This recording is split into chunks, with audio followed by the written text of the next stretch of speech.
ចឹងក៏មកគិតអាមុខថាម៉េចអើយវិញមុខទៅម៉េចទេធ្វើម៉េចបានរៀនចប់ដល់បណ្ឌិតគេបើយកអត់ទាន់បានឌុបបងទៅបណ្ឌិតអីគិតសិនគិតតែត្រឹមនេះសិនថ្ងៃមកគួរតែគិតគម្រោងយកប្តីមិនវិញយកប្តីកពស់ហើយឬក៏ទៀបយើងមិនទាន់បានអីគិតរកយកប្តីខ្ពស់ហើយទៀបមិនថ្ងៃមកគួរតែរកផលិតផលអីលាបឲ្យស្អាតជាងហ្នឹងអត់ទេមិនបាច់ទេក៏មកគិតតែរឿងទុកម្ដុំសិនណាគិតថាថ្ងៃនេះធ្វើល្អនៅថ្ងៃនេះត្រូវដើរចំណុចត្រឹមហ្នឹងឬក៏យ៉ាងម៉េចហើយអតីតកាលវាផុតដែរកុំយកអតីតកាលយកមកលុកឡំជាមួយពេលខ្លះអតីតកាលយើងធ្វើខុសអី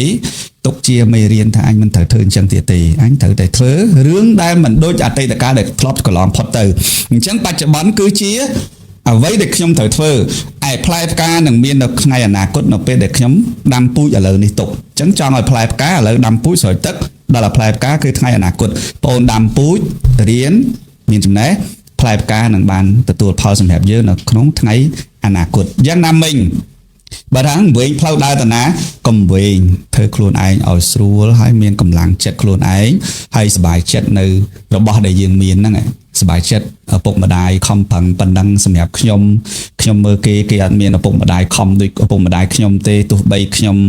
ប្រឹងដល់ប៉ុណ្ណេះបើសិនអត់មានគាត់ទេទោះបីមិនមានជីវភាពគង់ពោះតែខ្ញុំសប្បាយចិត្តមានឪពុកម្ដាយជួយខ្ញុំបានប៉ុណ្ណេះហើយខ្ញុំនឹងធ្វើជាកូនល្អថ្ងៃអនាគតខ្ញុំនឹងរកចំណេះឲ្យបានរកជំនាញឲ្យបានរកអាជីពមួយឲ្យបានដើម្បី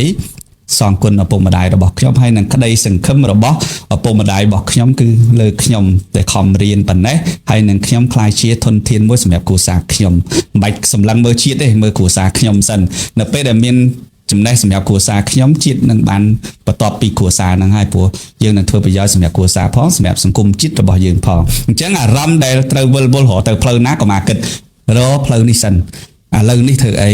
ដើម្បីអីធ្វើជាមនុស្សល្អហើយនៅរៀនបកកែហើយនៅឆ្លាតហើយនៅហើយតើជាមនុស្សខ្ជិលជាអូសដែរទេបើខ្ជិលទេកែវាឲ្យឧស្សាហ៍ល្អប្រសើរទៅអានឹងមានផ្លូវឃើញហើយនេះចម្លើយរបស់លោកគ្រូបកស្រាយណា